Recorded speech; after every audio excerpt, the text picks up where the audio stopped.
đừng cho cha yêu theo trần gian để nói đã bao cho chúng ta đây. Con tàu xanh là Chúa Giêsu, mà hễ ai tin Giêsu chẳng bị hư mất đâu, mà được nhận lấy sự sống nơi đời. Đừng Chúa cha yêu từ trần gian đến nỗi đã bao cho chúng ta đây. Con tóc xanh là Chúa Giêsu, và hễ ai tin Giêsu chẳng bị hư mất đâu, mà được nhận lấy sự sống nơi đời.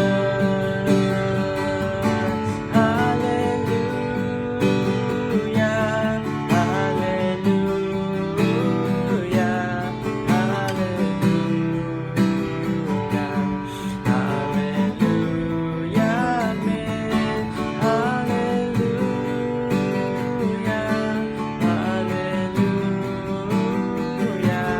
hallelujah, hallelujah, amen.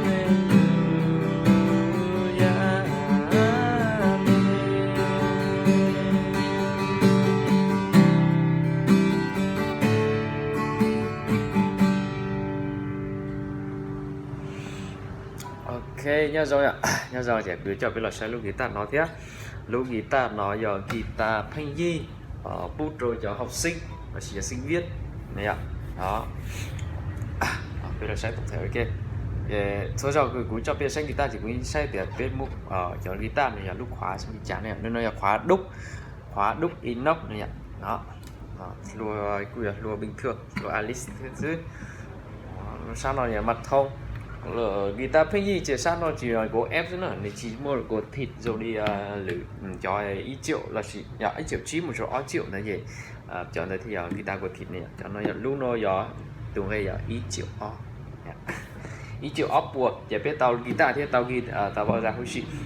tao chỉ cụ thay trong món đồ chỉ nên chỉ cho bỏ xỉ nên màu nên chỉ cho giống gạo vậy mà chỉ lúc chết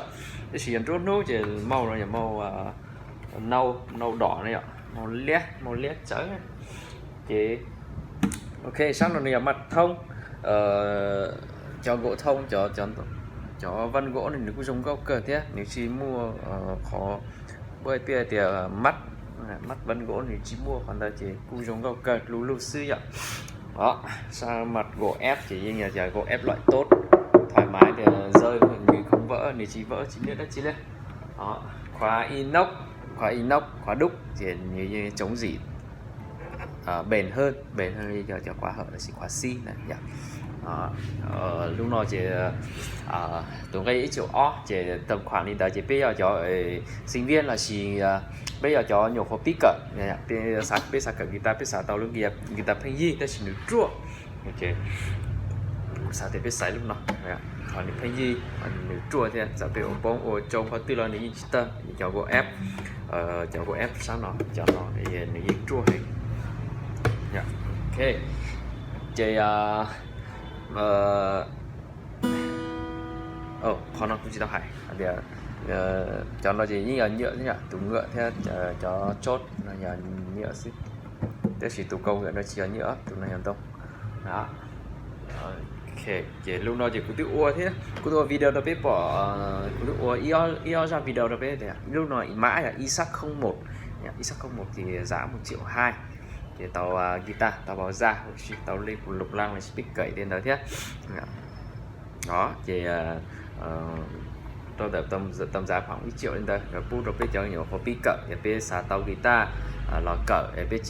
chỉ tàu biết ta tàu xả để áp chỉ tàu bóc tàu guitar để bộ yêu chọn guitar kỹ bộ olicha này nhá tiền như olicha nhá biết mua nhẹ để biết yêu chọn kỹ là gì tao cái gì biết cho chỉ mua nhẹ là chỉ biết ta tàu phân vân hay để chỉ tàu bóc tàu yêu cho pin gì là chỉ yêu cho kỹ này chị xả để biết xả lên nó yêu cho pin gì nhà chị có yêu lò cỡ in đủ cho thầu bị có bao lại nó chỉ có mà cho yếu cho kỹ rồi thì lì phỉ thì là hủ bây giờ như núi số thì nó rong rồi yếu thì nhẹ guitar thế này đó bây giờ cho cứ yếu mỗi để yếu chung với nhẹ thế nó chỉ yếu nhẹ cho yếu ba tàu dầu yếu cho phanh gì rồi ít chịu on đấy xí này chỉ lúc nó chạy đẹp guitar phanh gì 都是知道的，知道菜的，當地那個真到來個是知道嚟，那樣應知道呢，啲個啥個mua lúc equin là nó họ nói là cú dán để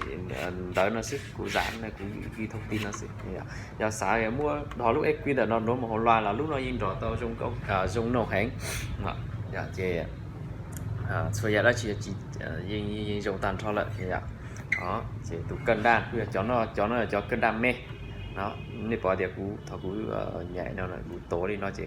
cú đi tè đến ô tàn cho thế vậy giờ sai tên nó tên mê đấy cú tên mê đấy cú thứ tôi ta đây nó cần đàn nó cho mê đó, cho dây sắt và bé phèn chống và bé cho cứ cho ti chậm bờ thì bên nhẹ đầu nhặt trẻ là xin đầu câu có ba chữ là xin đầu bên đầu câu lọ rễ thì cho lùa dây sắt này nè guitar chỉ một oi loại dây sắt cái dây ni lông chỉ phèn chống và bé xì cho dây sắt nó sẽ cho dây sắt này thì được phịt cho rồi chọn câu cái bé khu đó thì giờ bây giờ tao lúc guitar nó là chỉ bây giờ tao là chọn cái gì luôn là chỉ chọn cái kỹ luôn là chỉ bây cú xong đó cú theo giờ là sẽ cú cho phải cú tôi xoay bút không nó thì bây cú xong đó cú thì cú mà đi xa lúc nó là được bây đó bây giờ tao chọn cái gì luôn là chỉ chọn kỹ luôn chỉ mua tạm đó nè